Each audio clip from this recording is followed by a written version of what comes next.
Ya bunayya la tusyrik billahi innasyirka la zulmun azim.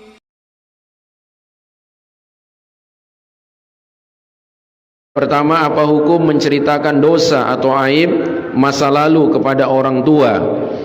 Ya, sudah dijelaskan dalam pembahasan bahwa dianjurkan, bahkan sangat dianjurkan bagi seorang yang melakukan dosa sekecil apapun untuk dia menutupi dosa itu dari siapapun. Ya. Dan Allah Subhanahu wa taala menyukai sifat as-sitr, seorang hamba menutupi aib dan dosanya. Jadi jangan dia ceritakan walaupun kepada orang tua. Nah, dia boleh menceritakan dengan tujuan-tujuan kemaslahatan seperti yang sudah kita sebutkan dalam ulasan ya tentang nama as-sitir, seperti saat berkonsultasi kepada ahli ilmu untuk menemukan solusi ya atau jawaban dalam tinjauan syar'i, ataupun untuk menegakkan hukum had kepada pemimpin yang menerapkan syariat Islam. Nah, jadi jangan dia ceritakan kepada siapapun, dia bertaubat, dia istighfar kepada Allah Subhanahu wa taala. Nah, kecuali tadi kalau ada maslahat yang ya dia tidak harus dia ceritakan, ya seperti tadi dalam rangka berkonsultasi dan lain sebagainya. Allahu a'lam. Tapi hukum asalnya adalah seorang dianjurkan untuk menutupi aibnya. Yang kedua, apakah termasuk berburuk sangka kepada Allah jika seorang merasa takut, menyangka bahwa Allah nanti akan menyingkap aibnya dan dosa masa lalunya suatu saat nanti? Ya, jangan berburuk sangka kepada Allah Subhanahu wa taala. Dalam hadis qudsi Allah Subhanahu wa taala berfirman, "Ana 'inda dhanni 'abdi bi." Saya menurut persangkaan hambaku kepadaku. Ya, jadi kita husnudzan, berprasangka baik kepada Allah Subhanahu wa taala. Allah Maha menutupi aib, as-sitir. Itulah nama Allah Subhanahu wa taala, as-sitir. Ya, jadi kita berbaik sangka kepada Allah Subhanahu wa taala, itu hukumnya wajib, ya, bahwa Allah Subhanahu wa taala akan menutupi aib kita. Yang penting kita juga ya melakukan amalan-amalan untuk menutupi aib kita. Nah, Allahu a'lam.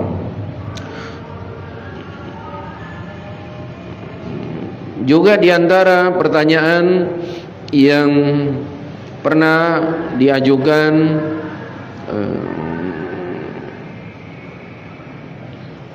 ya bahwa ada tanteku pintar tiup-tiup orang yang lagi serampah, tapi bukan jidukun. Apa musyriki itu namanya? Ya, ya ini disebut ar-ruqyah ya, tiup-tiup ya, itu bagian dari praktek ar-ruqyah atau jampi-jampi. Nah, dan jampi-jampi dibolehkan. Ya, Nabi SAW bersabda, la ba'sa birruqa ma lam takun syirka. Tidak apa-apa jampi-jampi itu selama tidak mengandung unsur kesyirikan. Nah, untuk tidak mengandung unsur kesyirikan, jampi-jampi itu harus memenuhi 3 syarat, sebagaimana yang telah disebutkan oleh para ulama kita dalam pembahasan tentang ruqyah. Harus memenuhi 3 persyaratan. Yang pertama, berasal dari ayat-ayat Al-Quran atau doa-doa Nabi SAW dari hadis-hadis yang sahih. Nah, ya, berasal dari bacaan-bacaan ayat-ayat Al-Quran seperti ayat kursi, kemudian Al-Ikhlas, Al-Falaq, An-Nas, atau biasa disingkat 3 qul, ya, Al-Kafirun, 2 ayat terakhir surat Al-Baqarah, dan lain sebagainya. Atau dari doa-doa yang diajarkan Nabi dalam hadis-hadis yang sahih. Nah, itu syarat yang pertama. Yang kedua, harus berbahasa Arab atau bahasa lain yang dapat dipahami maknanya. Nah, karena diantara ciri dukun atau juga paranormal yang prakteknya menyimpang itu menggunakan bahasa yang tidak dipahami atau sulit dipahami maknanya. Mulutnya komat kamit membaca mantra, ya, dan tidak tahu kita, ya, tulisan Arab atau huruf-huruf Arab disusun tidak bisa kita baca. Nah, itu biasa dijadikan sebagai rajah, sebagai jampi-jampi, kemudian jimat, ya. Nah, tulisan-tulisan atau potongan huruf-huruf yang ya bersambung tapi tidak bisa dibaca sebagai suatu kalimat yang punya makna. Nah, jadi boleh dengan bahasa Arab atau bahasa lain, ya, sepanjang dipahami maknanya. Dan yang ketiga, syarat yang ketiga adalah ya jangan sampai orang yang diobati tadi, dijampi-jampi, ditiup-tiup, ya, punya keyakinan bahwa yang menyembuhkan adalah orang yang meruqyahnya. Ya, bahkan baik yang meruqyah sekalipun, yang menjampi-jampi sekalipun, yang meniup-niup tadi harus ya dia pautkan hatinya, keterpautan hatinya, sandarkan hatinya kepada Allah Subhanahu wa taala semata dalam memohon kesembuhan. Inilah 3 syarat yang disebutkan ulama. Tidak mengapa jampi-jampi itu selama tidak mengandung unsur kesyirikan. Nah, kemudian juga yang terakhir, mungkin ada juga yang pernah bertanya terkait yasinan setiap malam Jumat. Apakah memang ada dalilnya yang sahih? Ya, karena mereka juga bilang ada dalilnya. Iya, memang ada hadis-hadis tentang keutamaan membaca surat Yasin. Ya, tapi menurut penelitian para ulama kita, para ahli hadis, hadis-hadis tentang fadilah, keutamaan surat Yasin itu kebanyakannya lemah bahkan palsu. Nah, salah satunya adalah yang berbunyi bahwa Yasin itu adalah qalbu Al-Quran, jantungnya Al-Quran. Surat Yasin itu adalah jantungnya Al-Quran. Nah, ini juga hadis yang tidak sahih.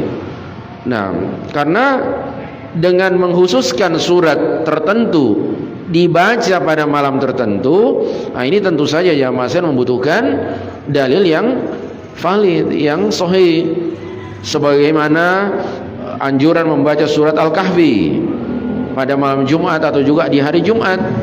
Nah, jadi ya Mas sekalian, ini memang ada tapi tidak sahih dalilnya, sehingga ya tidak ada anjuran untuk mengkhususkan membaca surat tersebut di malam Jumat. Nah, yang kita ketahui yang sampai pada kita dalilnya adalah surat Al-Kahfi, yang salah satu keutamaannya disebutkan ya man qara'a surat Al-Kahfi lailatal Jum'ah, dan di riwayat yang lain pada hari Jumat, adha'a lahu minan nuri ma bainal jumu'atain, maka akan bersinar padanya ya 2 cahaya, dia akan memperoleh 2 cahaya yang menyinarinya antara 2 Jumat.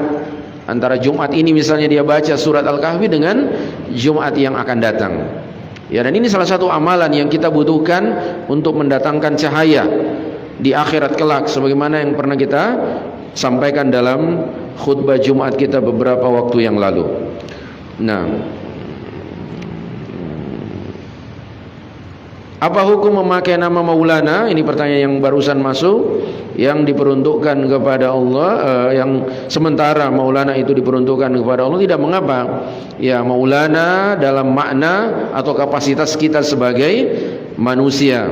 Nah, Maulana yang hakiki adalah Allah Subhanahu wa taala. Anta Maulana, Al-Maula. Ini kalau pakai alif lam, Al-Maula, itu adalah Allah Subhanahu wa taala semata. Nah, Maulana dalam kapasitas sebagai makhluk atau manusia itu tidak mengapa. Wallahu a'lamu bissawab. Ya bunayya la tusyrik billahi innash syirka la zulmun 'adzim.